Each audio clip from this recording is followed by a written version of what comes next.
Bum, bum, bum, bum, bum, bum, bum, bum, bum, bum, bum, bum, bum. Welcome back, my friend. This is BjjBrick. Quick. This is your quick Jiu-Jitsu podcast. Award-winning intro music. Someday down the line. My name is Byron. We're talking about training, Jiu-Jitsu training, the 10,000 hour myth. Kind of brought on to the grappling world by a book called Outliers by Malcolm Gladwell. It is a good book. Also a good book is Blink by Malcolm Gladwell. Man, they're just fun reads. He tells great stories, makes a point, has a story to back up the point. It's fun. It's good if you're at all into reading or listening to books. Those are winners. I don't know anybody who's like, that sucked. Blink, Outliers is a good one. Those are probably my two favorite ones. I think Talking to Strangers was interesting. Oh, David Goliath was good. Okay, a lot of good stuff. Anyways, let's talk about jiu-jitsu. This is not your book podcast. That's your other one you listen to right after this is your book podcast coming up. So with the 10,000 hour rule, it often gets confused with 10,000 reps. I could see the confusion. Like, oh yeah, I'll do 10,000 reps that we're supposed to be doing. That's a lot of reps. Okay, I'll do 100 tonight. That's a lot. That's doable. I'll do this every time I train. Keep a little log, and I'm doing a sweep or a guard pass 10,000 times. Man, it's gonna be smooth like butter. Margarine, I don't know. Okay. First off, that's a super boring way to train. I don't mind doing some reps to get warmed up and loosened up. But really, after a few reps, I want a little bit of resistance. Reps are fine for somebody who can't even attempt the technique. Like, a good one is omoplata. Like, omoplata is quite a bit of movement of your body, but it's not a complicated technique. But without some reps, you're not going to figure out how to swing your legs out, how to position things, how to get your arm to control them, before they escape. All of the techniques in jiu-jitsu are kind of awkward if you're not used to them. So getting some reps in makes a lot of sense. The problem with these reps is they're not realistic. When we drill, the omoplata drill or the armbar drill or whatever, even takedowns, like your training partner is reacting in a way that lets you do a rep. Otherwise, it's exhausting, or you can't even attempt the rep. My best armbar defense is to just not let you set up the armbar. I don't like fighting out of triangles.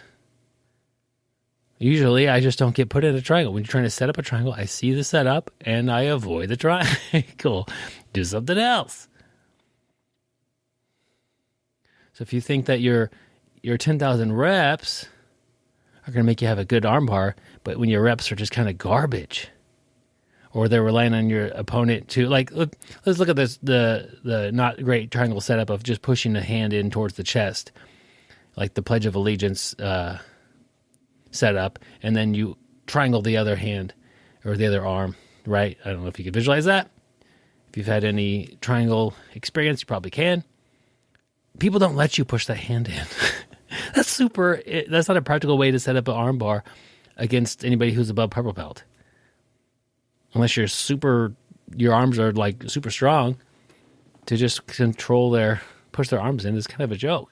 Anyways, but you do 10,000 of those reps, and then you go to do it once live, and that setup sucks. Oh, and he's posturing.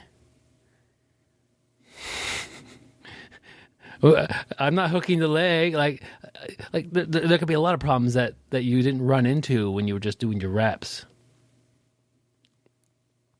So how do we do this?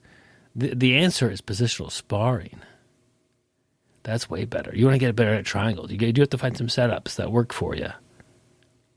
Then get a teammate or a buddy who's able to give you a good fight, but not going to smoke you every time, and say, hey, let's work triangles. Start with a triangle, work, they get out. Start the triangle again, work, they get out. Then their turn. Start with the triangle, you got caught.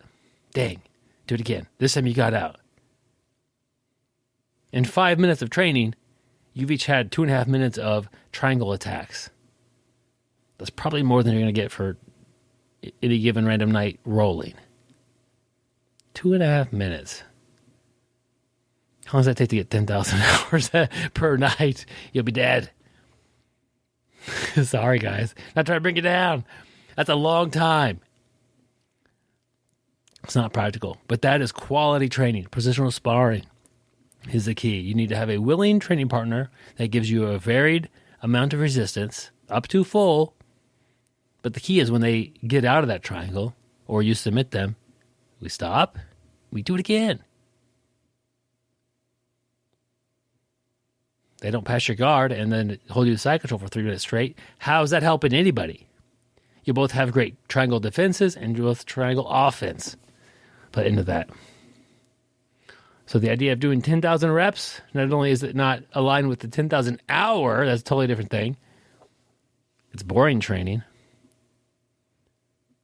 And usually the reps are not that good. If you're learning something new, a new technique, getting some reps in until you get the flow of it is great.